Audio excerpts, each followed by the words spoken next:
Hello, তো বন্ধুরা কেমন আছেন সবাই? আজকে আমি আমার স্যারের বলা একটা ছোট্ট একটা গল্প, শিক্ষামূলক গল্প আপনাদের সামনে তুলে ধরছি। আপনারা সম্পূর্ণ ভিডিওটা দেখবেন। আমাকে আর সুমনকে এই গল্প আমাদেরকে বলেছিল স্যার একজন। তো গল্পটা পুরোটাই দেখবেন।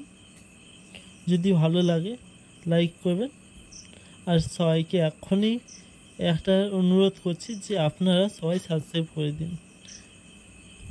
তো আর বেশি কথা বলবো না, চলুন গল্প শুরু করি।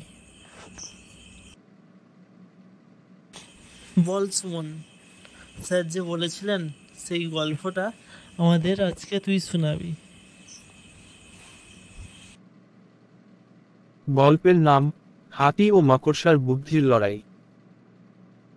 একবার এক জঙ্গলে একটি ছোট্ট মাকড়সা ও একটি বড় হাতি বাস করত। মাকড়সা ছিল খুবই ছোট, কিন্তু তার বুদ্ধি ছিল প্রচুর। হাতি ছিল শক্তিশালী এবং তার বিশাল শরীর ছিল তার গর্বের বিষয়। একদিন মাকড়সা হাতিকে বলল, তুমি এত বড় আর শক্তিশালী, কিন্তু আমি মনে করি তুমি আমার মতো এত দ্রুত জাল বুনতে পারবে না। হাতি হেসে বলল, তুমি একটা মজার প্রাণী। আমি তো তোমার মতো ছোট জিনিস করি না, আমি বড় বড় কাজ করি। মাকড়সা ভাবল, হাতিকে একটু শিক্ষা দেওয়া দরকার।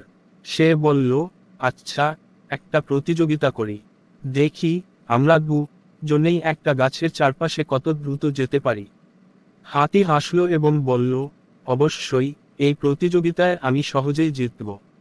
প্রতিযোগিতা শুরু হলো।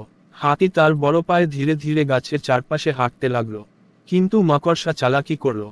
সে তার জাল দিয়ে গাছের শাখাগুলোর সাথে নিজেকে সংযুক্ত করে খুব দ্রুত গাছের চারপাশে ঘুরতে শুরু করলো। হাতি এখনো প্রথম দিকেই ছিল যখন মাকড়সা ইতিমধ্যেই গাছের চারপাশে 3বার ঘুরে ফেলেছিল। হাতি অবাক হয়ে গেল। সে বুঝতে পারল, মাকড়সা তার বুদ্ধি ব্যবহার করে জিতেছে। সে উপলব্ধি করল যে শুধু শারীরিক শক্তি দিয়ে সবকিছু অর্জন করা যায় না, কখনো কখনো বুদ্ধি এবং কৌশলও প্রয়োজন। এই গল্প থেকে আমরা শিখি যে শক্তি বড় কথা নয়, বুদ্ধি ও কৌশল দিয়ে যে কোনো সমস্যা সমাধান করা সম্ভব। আচ্ছা বন্ধুরা, এই গল্পটা শুনে খুবই মজা লাগলো, মনে হয় আমার তো খুব মজা লেগেছে। তো এই গল্প থেকে আমরা কি কি শিখতে পারি সেই জিনিসগুলোই আপনাকে তুলে ধরছি, আপনারা মন দিয়ে শুনুন।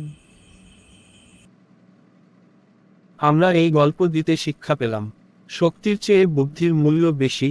শুধু শারীরিক শক্তি থাকলেই সবকিছু জয় করা যায় না।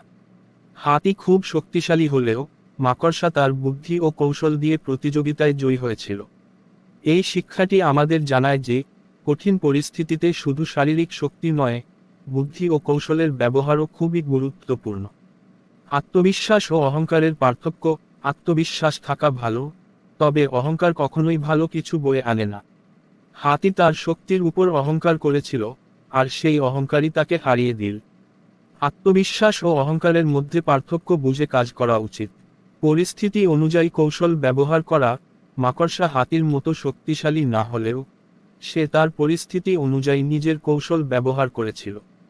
আমাদেরও উচিত প্রতিটি পরিস্থিতিতে আমাদের বুদ্ধি ও কৌশল প্রয়োগ করা, যাতে আমরা সাফল্য অর্জন করতে পারি। সবাইকে সমানভাবে মূল্যায়ন করা উচিত। হাতি মাকড়সাকে ছোট ভেবেছিল, কিন্তু সে বুঝতে পারেনি যে মাকড়সারও তার নিজস্ব যোগ্যতা আছে। আমাদের জীবনে কেউ ছোট বা বড় নয়, সবারই কোনো না কোনো যোগ্যতা থাকে। তাই সবাইকে সমানভাবে মূল্যায়ন করা উচিত, যাতে আমরা তাদের থেকে কিছু শিখতে পারি এবং সমানভাবে সম্মান দিতে পারি। এই শিক্ষাগুলো আমাদের জীবনে সফল হতে এবং আমাদের চিন্তাভাবনাকে উন্নত করতে সহায়ক হতে পারে। আপনারা যদি এই ভিডিওটি উপভোগ করে থাকেন, তাহলে একটি লাইক দিন, বন্ধুদের সাথে শেয়ার করুন, এবং ভবিষ্যতে আরও চমৎকার কন্টেন্ট পেতে আমাদের চ্যানেলটি সাবস্ক্রাইব করতে ভুলবেন না। আপনার সমর্থন আমাদের অনুপ্রেরণা।